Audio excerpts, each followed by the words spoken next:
The first time I noticed something was wrong, it wasn't the paperwork. It was the way my husband wouldn't look at me when he said her name.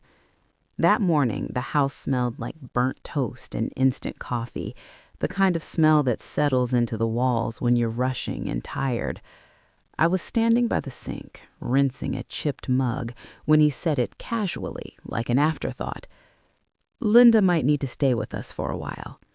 He said it while scrolling on his phone, thumb moving too fast, eyes fixed on the screen. No pause, no explanation, just her name dropped into the room like it had always belonged there. I remember nodding because that's what I did back then. I nodded before I asked questions. I nodded before I protected myself. "Is she okay?" I asked. "She's struggling," he said. "You know how she is." I did know how she was. Linda was his younger sister, sharp-tongued, fragile when it suited her, always one bad month away from a crisis that somehow landed at our door. She'd stayed with us twice before, once after a breakup, once after she lost a job she never talked about. Each time I rearranged closets, each time I cooked extra portions, each time I told myself family was family. So when he said she needed help, I believed him. That was my first mistake. Before Linda arrived, our life was quiet. Not perfect, but steady. We'd been married 17 years, long enough to stop pretending, long enough to know each other's rhythms. He liked his eggs barely cooked, yolks soft. I liked mine firm. He left cabinet doors open. I closed them behind him without comment. Our house wasn't big, but it was ours, a 2-story place with a narrow staircase that creaked on the 3rd step, hardwood floors that never quite lost the scratches from when we moved in our first couch.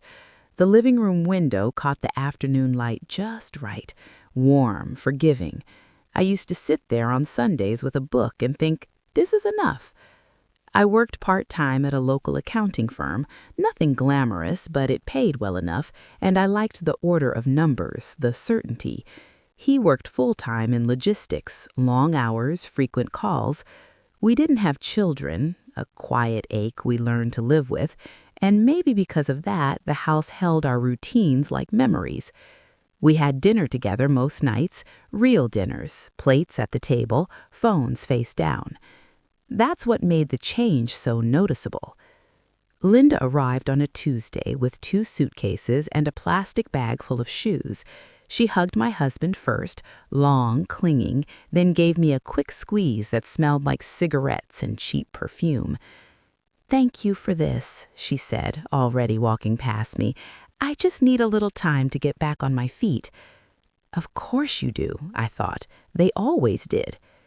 At first, it was small things. She slept late, she left dishes in the sink, she took long showers while humming loudly as if she owned the walls. My husband brushed it off. "She's been through a lot," he'd say.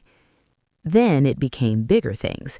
She started joining us for dinner every night, sitting in his chair when he was late, making comments about how I seasoned the food, laughing a little too hard at his jokes. One night, as I was clearing the table, I heard her say, "You know, this house would feel warmer if you changed the curtains." I froze. My husband chuckled. "He's not wrong," he said. It was nothing, just curtains, but something in my chest tightened, like a string being pulled too far. I began to notice how often they talked in low voices, how he started taking calls outside, how Linda seemed to know things before I did, when he'd be home late, when plans changed. Still, I told myself I was imagining it. Stress does that. Loneliness does that. And I had both, quietly piling up. The first real clue came on a Thursday afternoon when I got home early from work. I wasn't supposed to be there until 6, but a client canceled, and I thought I'd surprise my husband with dinner. Instead, I surprised myself. Linda was sitting at the dining table with a stack of papers spread out in front of her. My husband stood beside her, leaning over, pointing at something. They both looked up when I walked in, too fast, like kids caught doing something they knew they shouldn't. "Oh," he said, "you're early. What's that?" I asked, nodding toward the papers. "Just paperwork," Linda said quickly, gathering them into a neat pile. "Boring stuff." My husband smiled, but it didn't reach his eyes. "Insurance," he added. "You know how it is." I did know how paperwork looked. I handled it for a living, and what I'd seen, just a glimpse, didn't look like insurance. That night I lay awake listening to the house settle. The familiar creaks felt foreign, like they were whispering something I couldn't quite hear. My husband slept beside me, back turned, phone on his nightstand face down. I stared at the ceiling and thought about how easily a life could tilt without making a sound. The next few weeks passed in a blur of tension I couldn't name. Linda stayed longer. She began receiving mail at our address.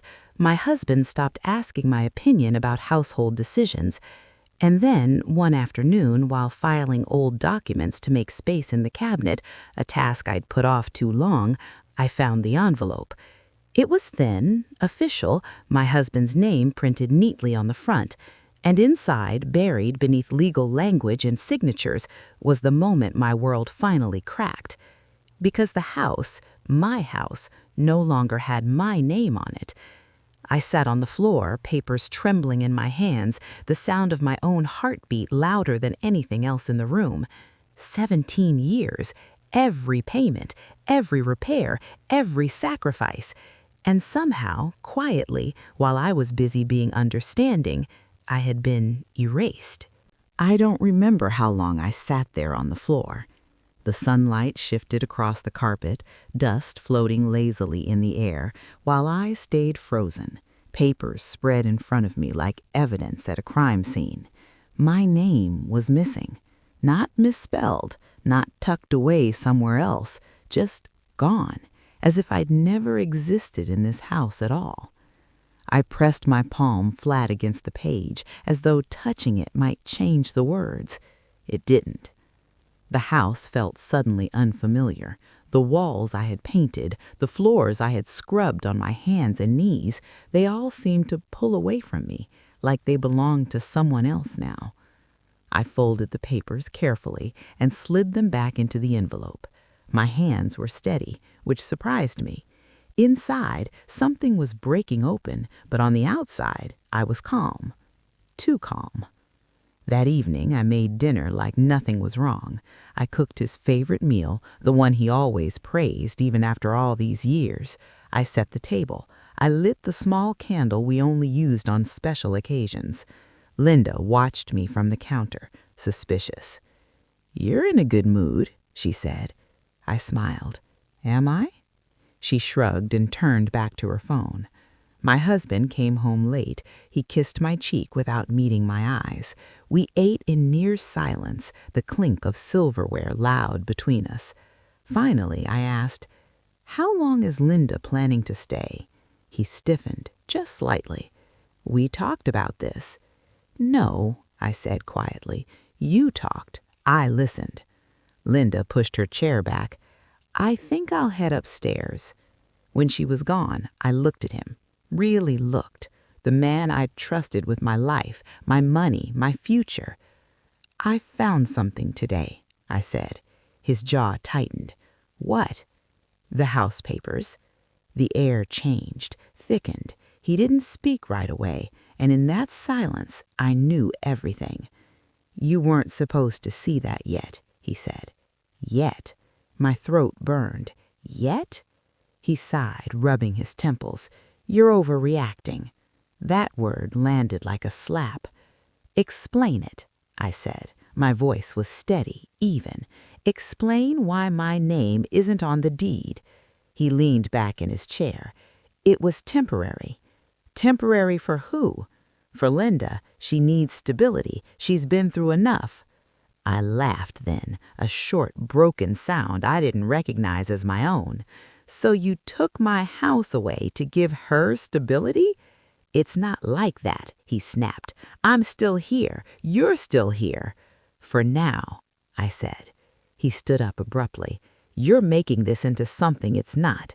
"Then tell me what it is," I said, because from where I'm standing, it looks like you planned my disappearance.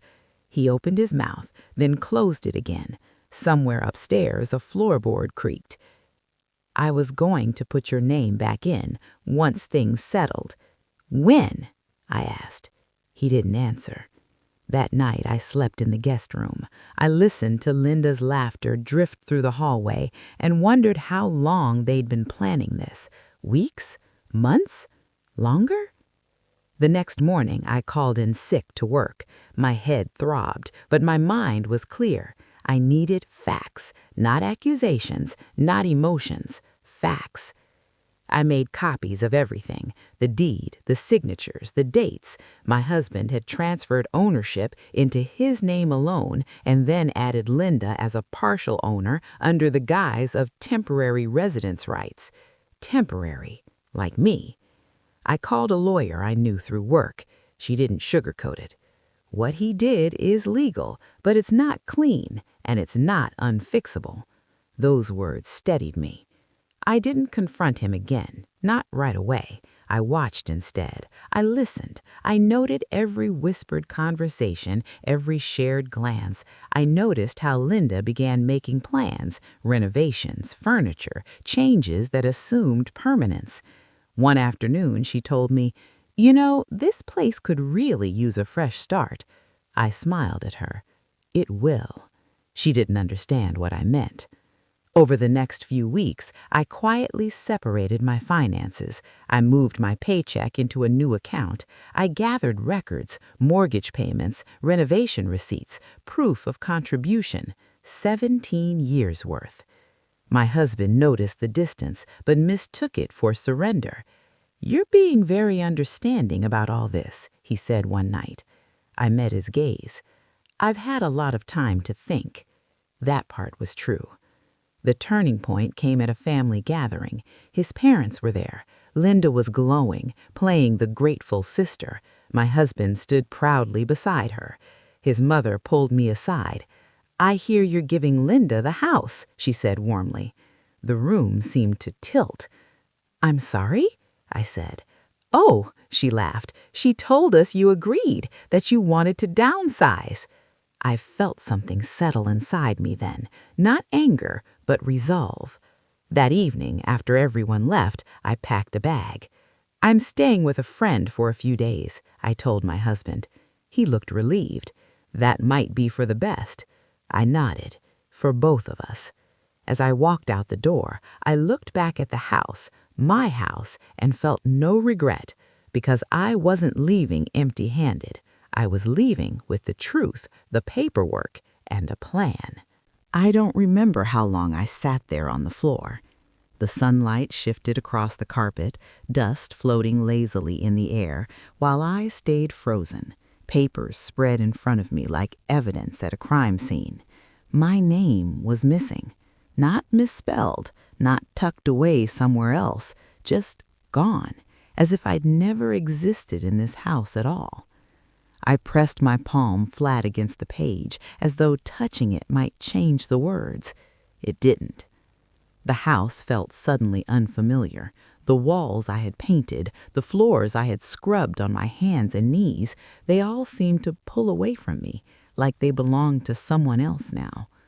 I folded the papers carefully and slid them back into the envelope. My hands were steady, which surprised me. Inside, something was breaking open, but on the outside, I was calm. Too calm. That evening, I made dinner like nothing was wrong. I cooked his favorite meal, the one he always praised even after all these years. I set the table. I lit the small candle we only used on special occasions. Linda watched me from the counter, suspicious. "You're in a good mood," she said. I smiled. "Am I?" She shrugged and turned back to her phone. My husband came home late. He kissed my cheek without meeting my eyes. We ate in near silence, the clink of silverware loud between us. Finally, I asked, "How long is Linda planning to stay?" He stiffened, just slightly. "We talked about this." "No," I said quietly. "You talked. I listened." Linda pushed her chair back. I think I'll head upstairs. When she was gone, I looked at him, really looked, the man I'd trusted with my life, my money, my future. I found something today, I said. His jaw tightened. What? The house papers. The air changed, thickened. He didn't speak right away, and in that silence, I knew everything. You weren't supposed to see that yet, he said. Yet. My throat burned. Yet? He sighed, rubbing his temples. You're overreacting. That word landed like a slap. Explain it, I said. My voice was steady, even. Explain why my name isn't on the deed. He leaned back in his chair. It was temporary. Temporary for who? For Linda. She needs stability. She's been through enough. I laughed then, a short, broken sound I didn't recognize as my own. So you took my house away to give her stability? It's not like that, he snapped. I'm still here. You're still here. For now, I said. He stood up abruptly. You're making this into something it's not. Then tell me what it is, I said, because from where I'm standing, it looks like you planned my disappearance. He opened his mouth, then closed it again. Somewhere upstairs, a floorboard creaked. I was going to put your name back in, once things settled. When? I asked. He didn't answer. That night I slept in the guest room. I listened to Linda's laughter drift through the hallway and wondered how long they'd been planning this. Weeks? Months? Longer? The next morning I called in sick to work. My head throbbed, but my mind was clear.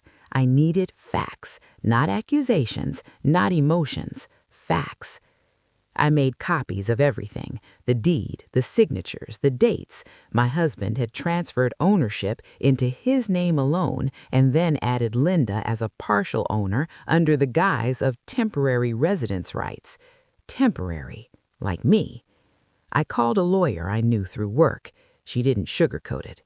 What he did is legal, but it's not clean, and it's not unfixable.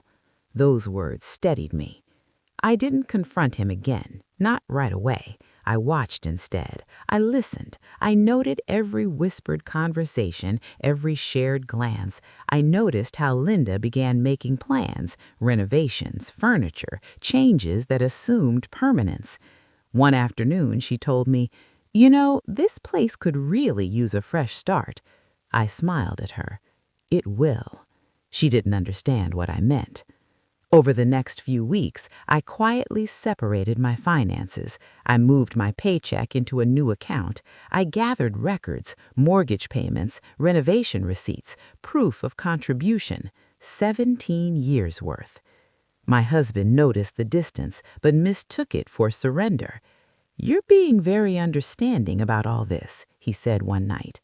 I met his gaze. "I've had a lot of time to think." That part was true. The turning point came at a family gathering. His parents were there. Linda was glowing, playing the grateful sister. My husband stood proudly beside her. His mother pulled me aside. "I hear you're giving Linda the house," she said warmly. The room seemed to tilt. "I'm sorry?" I said. "Oh," she laughed, "she told us you agreed, that you wanted to downsize." I felt something settle inside me then, not anger, but resolve. That evening, after everyone left, I packed a bag. "I'm staying with a friend for a few days," I told my husband. He looked relieved. That might be for the best. I nodded. For both of us. As I walked out the door, I looked back at the house, my house, and felt no regret, because I wasn't leaving empty-handed. I was leaving with the truth, the paperwork, and a plan. Selling my share of the house felt less like a loss and more like a release. People assume that leaving a place like that must hurt, that every corner would ache with memory, and it did, a little. But what hurt more was staying somewhere I had been quietly erased. Once my name was restored, once the truth had been dragged into the light, I realized the house no longer belonged to the version of me I was becoming. So I let it go. I found a small apartment across town, nothing fancy. One bedroom, wide windows, a narrow balcony that caught the late afternoon breeze. The first night there, I slept with the windows open and listened to the sounds of a different neighborhood. Distant laughter, a passing car, someone arguing softly on a phone below. Life continuing, unbothered by my private ending. I made the space mine slowly. A lamp I loved, clean white curtains, my books lined up just the way I liked them. No one to criticize where things went, no one moving my choices around when I wasn't looking. For the first time in years, the silence felt kind. My husband tried to call me a few times after the settlement. I didn't answer. Then the call stopped. Word traveled through his family instead, little updates passed to me by well-meaning relatives who didn't quite know which side they stood on. Linda had moved in with one of their cousins. She was starting over, apparently. That phrase followed her everywhere, always attached to someone else's roof. I saw her once, unexpectedly, at a grocery store. She looked thinner, tired. Her confidence had dulled around the edges. We locked eyes in the produce aisle, and for a moment, neither of us moved. I felt a flicker of something. Not anger, not satisfaction, just clarity. She walked toward me. "I didn't think I'd see you," she said. "I live here now," I replied. She nodded, twisting her hands together. "I never meant for it to go that far." I studied her face, searching for something genuine. Maybe there was. Maybe there wasn't. "It always goes as far as people let it," I said. She swallowed. I was scared. So was I. The difference is I didn't take from you to survive. She looked down. "I hope you're happy." I paused. "I'm getting there." And I meant it. The public part of the fallout came later, quietly but decisively.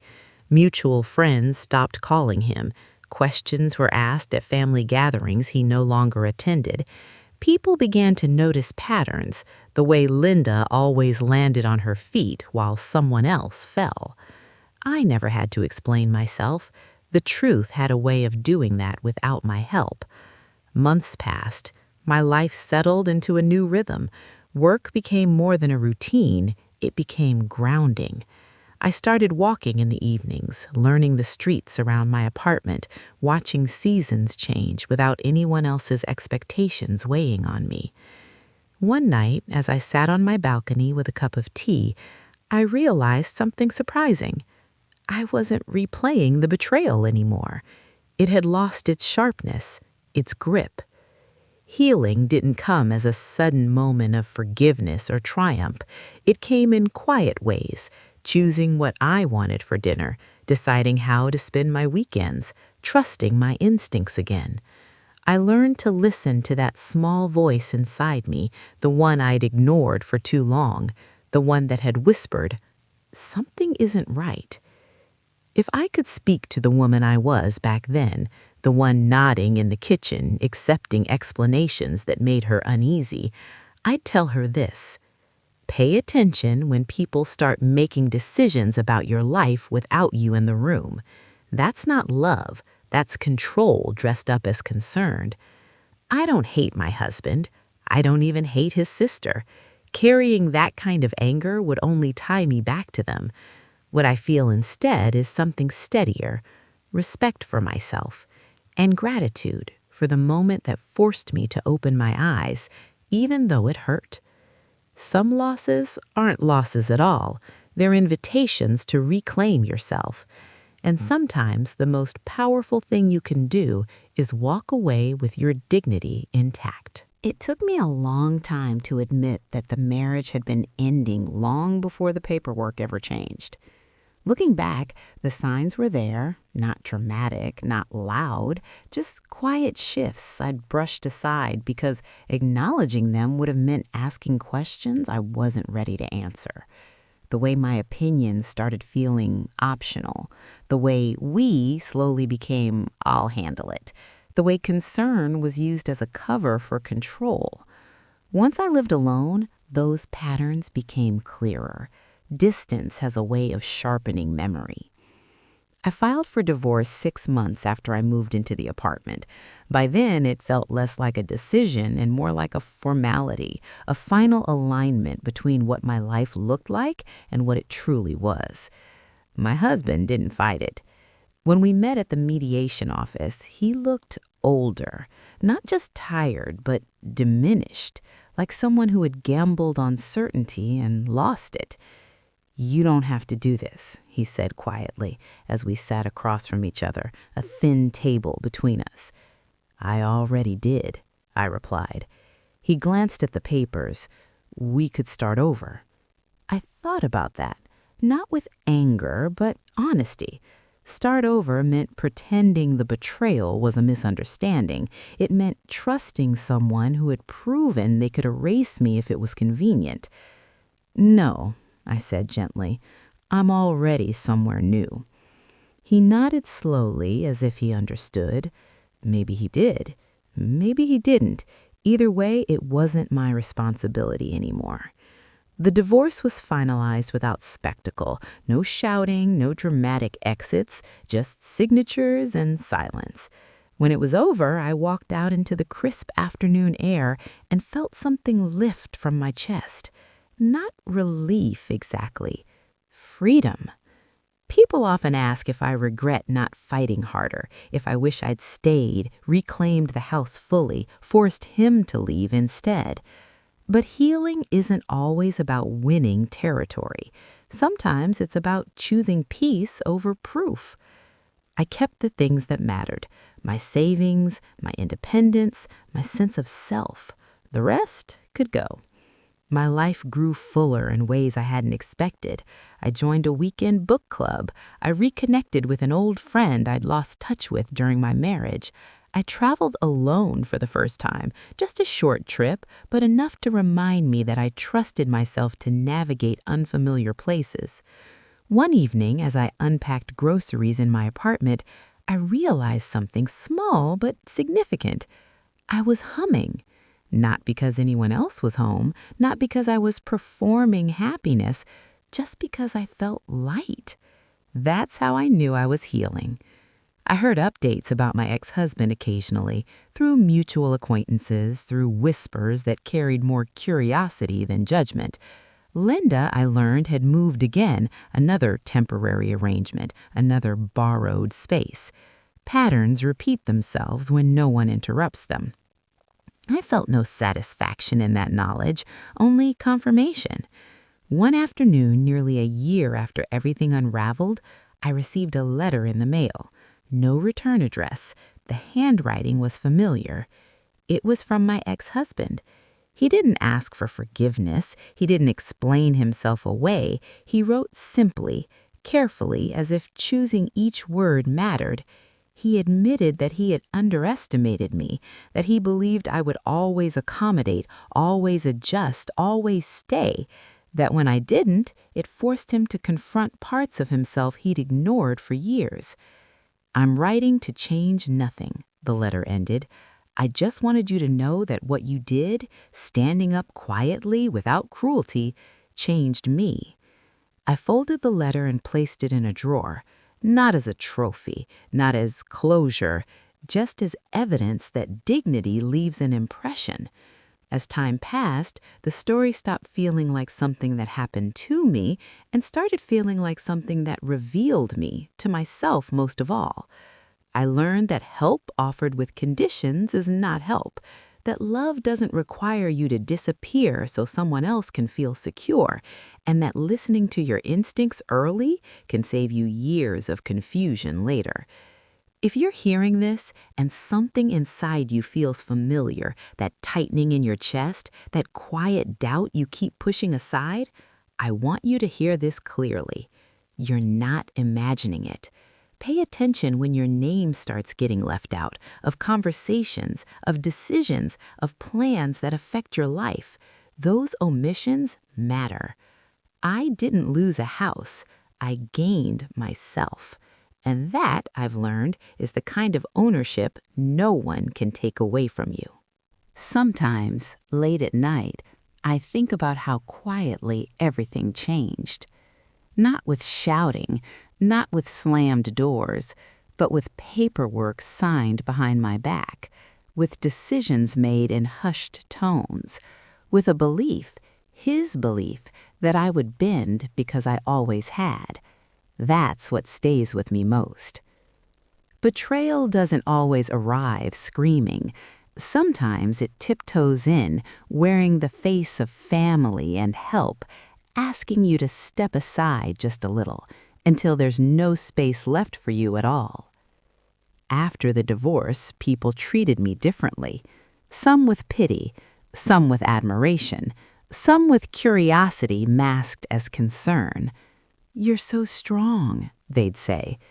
But strength wasn't what saved me. Awareness did. I stopped explaining myself. I stopped softening my story so other people could stay comfortable. When someone asked what happened, I told the truth, calmly, plainly, without venom. My husband removed my name from our house without telling me. I chose to leave. No embellishment, no apology. You'd be surprised how powerful that kind of honesty is. It rearranges rooms. It makes people sit up straighter. It forces them to see you clearly. There were days, of course, when the weight of it all still pressed down on me. Healing isn't a straight line. Some mornings I woke up angry, other mornings sad, and some mornings oddly grateful for a pain that had sharpened my boundaries. On one of those mornings, I ran into my reflection unexpectedly in a shop window downtown. I had stopped to tie my shoe, and there I was, staring back at myself. Same face, same eyes, but something was different. I stood taller, not because life had gotten easier, but because I trusted myself now. Trusted that if something felt wrong, I wouldn't swallow it to keep the peace. Trusted that my voice mattered, even if it shook. That trust changed everything. I began mentoring a younger woman at work, brilliant, capable, always second-guessing herself. One afternoon, she confided, "Sometimes I feel like I'm invisible in my own life." The words landed heavier than she knew. I didn't tell her my whole story. I didn't need to. I just said, if you feel invisible, it's usually because someone benefits from you staying that way. She looked at me like something had clicked. Moments like that reminded me that our stories don't end with us. They ripple outward, they warn, they reassure, they give language to feelings people haven't learned to name yet. That's why I'm telling you this now, not to paint myself as a victim, not to make anyone a villain, but to remind you that dignity is not loud. It doesn't announce itself. It shows up in the quiet decisions, the ones where you choose yourself even when it costs you something familiar, especially then. I still believe in helping family. I still believe in compassion, but I no longer confuse sacrifice with love. Love does not require erasure. Help does not require silence. And marriage does not give someone the right to rewrite your life without your consent. If you're listening to this and thinking, I should have paid attention sooner, please hear me when I say this. There is no too late to reclaim yourself. The moment you see clearly, that's the beginning. You don't have to explode your life overnight. You don't have to confront anyone before you're ready. Sometimes the bravest thing you can do is pause, gather your proof, steady your heart, and choose your next step with intention. That's what I did, and I walked away with something far more valuable than a house. I walked away knowing my worth is not negotiable. Before I go, I want to ask you something, and I want you to answer honestly, even if only to yourself. If someone quietly removed your name from your own life, would you fight to be written back in, or would you start writing a new chapter somewhere else? Tell me in the comments what you would have done. And if this story spoke to you, if it felt familiar in a way you couldn't quite explain, please consider subscribing and supporting this channel. These stories exist so none of us have to feel alone while learning hard lessons. Take care of yourself. And remember, when people start making decisions about your life without you in the room, that's not love.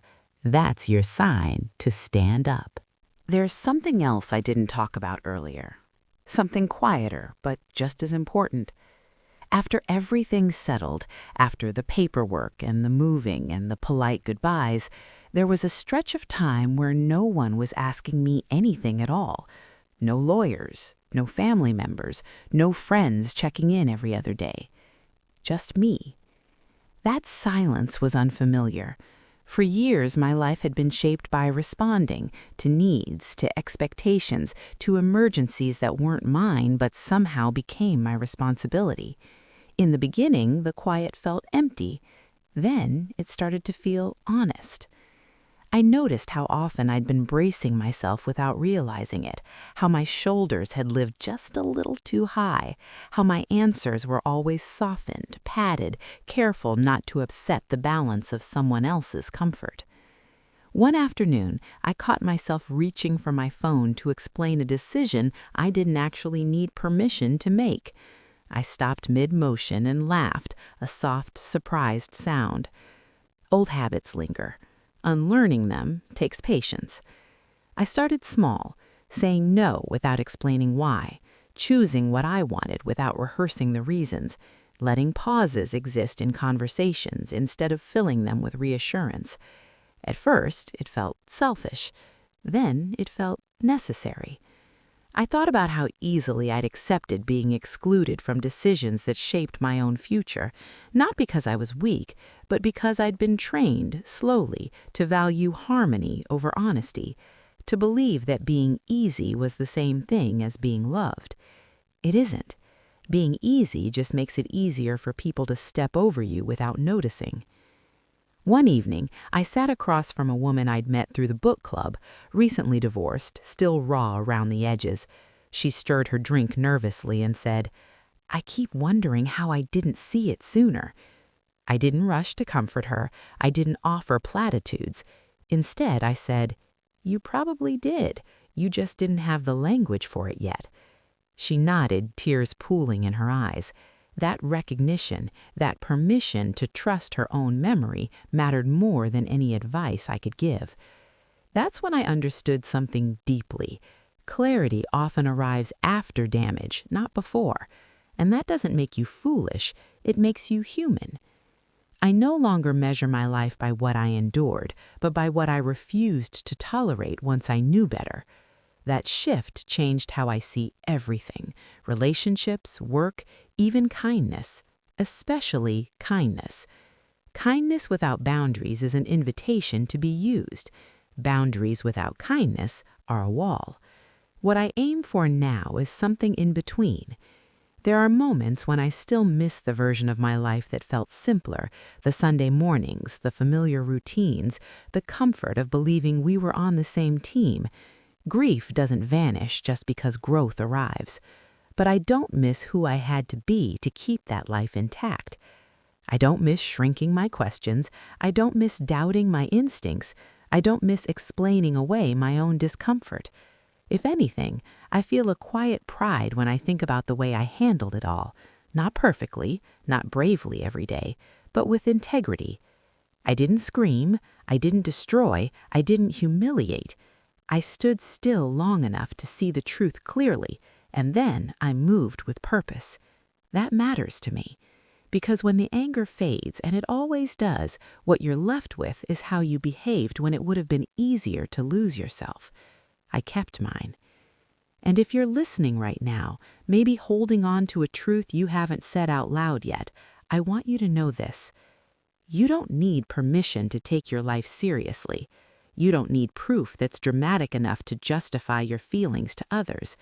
The quiet knowing, the one that keeps tapping at you, is often the truest signal you have. Pay attention when you start feeling like a guest in your own life.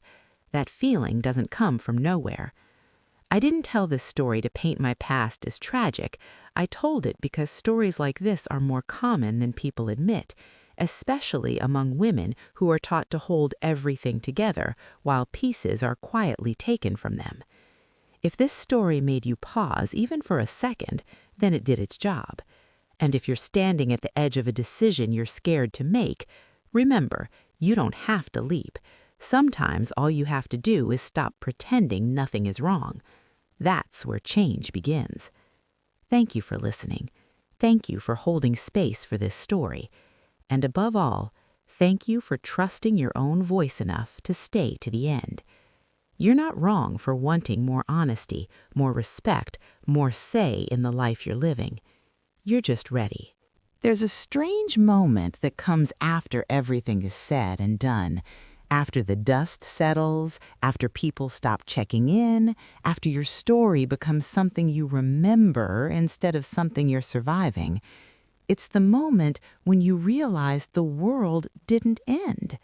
The sun still rises, bills still come, people still laugh in grocery stores and complain about traffic and fall in love in ways you'll never witness. Life continues, indifferent, steady, and somehow that steadiness becomes comforting. For a long time, I thought closure would arrive like a final conversation, an apology, a tearful acknowledgement of everything I'd lost. It didn't. Closure came quietly, on an ordinary Tuesday afternoon when I caught myself planning a future that didn't include explaining my choices to anyone. I was sitting at my kitchen table, sunlight spilling across the surface, making dust sparkle in the air. I had a notebook open in front of me, nothing dramatic, just a list. Things I want to do this year. The list surprised me, not because it was ambitious, but because it was mine. Every item came from desire instead of obligation. Travel somewhere new, take a class just because I'm curious, save for something that doesn't need anyone else's approval. I paused my pen and felt something warm spread through my chest. Contentment. Not the loud kind people post about, the quiet kind that settles into your bones and tells you you're safe now. I used to think safety came from being chosen as a wife, as family, as someone people relied on. But real safety came when I chose myself and stood by that decision, even when it cost me the familiar, especially then. I ran into someone from my past one afternoon, a neighbor from the old house. She looked at me with a mix of curiosity and sympathy. "I heard what happened," she said softly. I nodded. "I don't know how you survived that," she added. I thought about it for a moment before answering. "I stopped trying to survive," I said. "I started deciding." She smiled like she understood, even if she didn't fully. That's the thing about boundaries. They don't always make sense to people who benefit from you not having them, and that's okay. I no longer need everyone to understand me. I need to understand myself. There are still moments when grief catches me off guard, when a song from my marriage plays somewhere unexpected, or when I pass a house that looks like the one I left behind. I let those moments come and go without judgment. Grief doesn't mean you made the wrong choice. It means you cared. What I know now, what I wish someone had told me earlier, is that you can honor what something once was without sacrificing who you're becoming. You don't owe permanence to people who rewrite the rules without your consent. You don't owe loyalty to situations that require your silence to survive. And you certainly don't owe gratitude to betrayal just because it came dressed as help. If this story resonates with you, it might be because you recognize the pattern, not the exact details, but the feeling of being slowly edged out of your own life, of realizing that decisions are being made about you, not with you. That feeling is not paranoia, it's perception. Listen to it. I didn't become harder after everything that happened. I became clearer. And clarity, I've learned, is a form of kindness, to yourself first and to others second. I'm kinder now because I'm no longer resentful. I give freely because I'm no longer afraid of being emptied. And when I help someone, I do it with my eyes open. That's the lesson I carry forward. Not bitterness, not regret, but discernment. If you're still here, still listening, I want you to know something.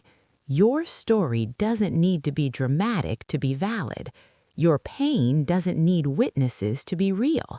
And your decision to choose yourself doesn't require anyone else's permission. Sometimes the bravest thing you can do is notice when your name is being erased and refuse to disappear quietly. Thank you for staying with me through this story. Thank you for holding space for mine and maybe for your own. And if you ever find yourself standing in a room that no longer feels like it belongs to you, remember this: you are allowed to leave. You are allowed to rebuild, and you are allowed to write the next chapter on your own terms. There's one more layer to this story, the part that doesn't show up in legal documents or conversations or even memories at first. It's the part about identity. For a long time, I didn't realize how much of who I was had been shaped by being useful, the reliable one, the reasonable one, the woman who made space so others didn't have to feel uncomfortable. When my husband said his sister needed help, that identity clicked into place automatically. Of course she could stay. Of course I could adjust. Of course I could step aside just a little. I didn't question it because that role had rewarded me before, with approval, with peace, with the illusion of stability. What I didn't see was how usefulness can quietly turn into erasure when no one checks where your limits are. After everything happened, I had to sit with an uncomfortable truth. Part of the reason he thought he could remove my name was because I had spent years removing myself first from arguments, from decisions, from insisting on being fully seen. That realization didn't come with shame. It came with responsibility. Not responsibility for his actions, those belong to him, but responsibility for my future. Once you see your own patterns clearly, you can't unsee them. And once you can't unsee them, you have a choice: repeat them or interrupt them. I chose interruption. That choice showed up in unexpected places, in friendships where I stopped being the emotional caretaker, in work situations where I spoke up instead of smoothing things over, in family conversations where I didn't rush to defend myself or fix misunderstandings that weren't mine to fix. Some people adjusted, some drifted away. Both outcomes were information. I learned that when you stop over-functioning, relationships either recalibrate or reveal themselves, and while that can feel lonely at first, it creates space, real space, for connections that don't require self-erasure to survive. I remember a moment, maybe a year after everything, when someone asked me, "Do you think this would have happened if you'd been different?" It was an honest question, not an accusation. I thought about it carefully before answering. "No," I said, "but I also think something else would have happened instead." Because the lesson wasn't just about this betrayal, it was about learning to stand in my own life before circumstances forced me to. If it hadn't been the house, it would have been something else. Another quiet decision, another assumption made without me, another moment where my needs came last because I hadn't insisted they come first. Life has a way of repeating lessons until we finally learn them. I don't say that with bitterness, I say it with respect. Respect for the woman I was, doing the best she could with what she knew, and respect for the woman I am now, unwilling to disappear for the comfort of others. There's a gentleness in that shift that people don't talk about enough. Setting boundaries doesn't always look like confrontation. Sometimes it looks like withdrawing your energy from places that misuse it. Sometimes it looks like leaving a room without slamming the door. Sometimes it looks like saying nothing at all and letting your absence speak. That's what I did, and in the quiet that followed, I found myself again. Not the version of me shaped by compromise and accommodation, but the version that existed before I learned to make myself smaller. She was still there. She had just been waiting. If you've listened this far, maybe you recognize parts of yourself in this story. Maybe not the details, but the feeling of being slowly edged out, of having your presence treated as optional while your contributions are taken for granted. If that's you, I want you to hear this clearly. You are not difficult for wanting clarity. You are not selfish for wanting a say, and you are not unkind for refusing to disappear.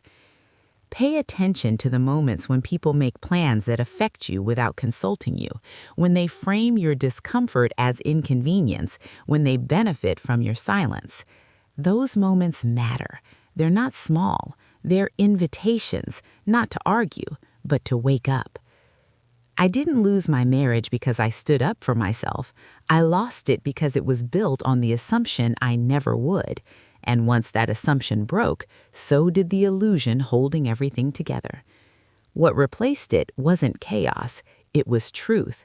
And truth, even when it's painful, is solid ground. If I could leave you with one thing, it would be this. Your name belongs on your life, on your home, your choices, your future. If someone removes it without asking, that's not a misunderstanding, that's a message. And you get to decide how to respond. Thank you for staying with me through this story. Thank you for listening, not just with your ears, but with your intuition. And if this story helped you name something you've been feeling but couldn't quite articulate, then it has done what it was meant to do. You are not alone, and you are not wrong for wanting to be fully present in your own life. I spent the next morning in quiet reflection, letting the sun stretch over the living room floor, washing everything in a soft, forgiving light. It was strange how calm it felt now that the storm had passed. The house, once a place of tension and betrayal, no longer carried the weight of secrets. It smelled faintly of coffee and vanilla from the candle I had lit the night before, small comforts that reminded me life still had simple pleasures. I poured myself a cup and sat by the window, listening to the faint hum of traffic outside, the distant bark of a dog, the world moving on while I had fought through what felt like years of deceit in just a few weeks. I thought about the confrontation with my husband, the truth finally laid bare, the papers signed, the property restored. Every moment had been painful, yes, but necessary. The justice wasn't about punishment, it was about reclaiming my life, my dignity, my voice. There was a part of me that was surprised at how natural it felt to forgive him, not for him, but for me. Forgiveness, I realized, wasn't about reopening doors to betrayal. It was about closing the chapter without dragging the pain behind me. It was about standing in my own power without bitterness poisoning my heart. I let out a long breath and sipped my coffee, letting the warmth seep through my chest. I had reconnected with my sister-in-law, not the one who tried to deceive me, but the one who had always been quietly on my side. She called often now, checking in, asking if I needed help with anything, but more than that, just being there. The irony of life wasn't lost on me. The very family connections I had feared would collapse were the ones that had become my lifeline. It made me understand that betrayal often isolates, but healing can bring unexpected closeness. The house felt alive again. I started small, rearranging furniture, putting fresh flowers in the kitchen, letting the natural light spill into corners that had felt dark. It was my first act of reclamation, symbolic but powerful. The walls that once heard whispered lies now held laughter. The ticking of a clock no longer counting down tension, but simply marking time in a life I was determined to reclaim. Work became my anchor too. I had buried myself in projects before, but this time I worked with intention. My colleagues noticed the shift, not the absence of pain, but the presence of strength. They saw someone who had weathered storms and emerged steadier, more centered. I felt it in the small gestures, a client thanking me for patience, a coworker sharing a joke over lunch, the quiet satisfaction of a day well spent. Life didn't feel like it was happening to me anymore. I was living it, fully, on my own terms. One evening, as I sipped tea and watched the sunset from the balcony, I thought about my husband one last time. I didn't feel anger anymore, nor the sting of betrayal. There was simply acknowledgement, a recognition that some people choose their path and some paths are no longer ours to walk together. I felt a flicker of compassion for him, oddly enough. Perhaps it was the realization that even in deceit there are human weaknesses, fears, and missteps. Compassion didn't erase justice, but it softened the edges of resentment. I started journaling again, something I hadn't done in years. Writing became a ritual of reflection and gratitude. I wrote about the way sunlight fell on the curtains in the morning, the laughter of neighbors' children playing outside, the sound of leaves rustling in the wind. I wrote about my victories, small and large, about moments of courage I hadn't recognized in myself before. And sometimes I wrote about pain, not to dwell on it, but to honor it, to give it form and release. Friends returned too, cautiously at first, sensing the changes in me. They asked about what had happened, and I told the story, not with bitterness, but with the clarity that comes from surviving something profound. They listened, sometimes in silence, sometimes with tears, sometimes with laughter at the absurdity of human folly. And through it all, I realized something I hadn't before. Sharing my story didn't just heal me, it offered a mirror to others who might be walking similar paths, trapped in confusion, fear, or betrayal. One afternoon, a letter arrived in the mail. I almost didn't open it, expecting some petty, lingering attempt at manipulation, but inside was a simple note from my husband. He didn't beg, didn't explain excessively, didn't try to pull me back into the storm. He simply acknowledged his mistakes, wished me well, and let me know he would respect the boundaries we had set.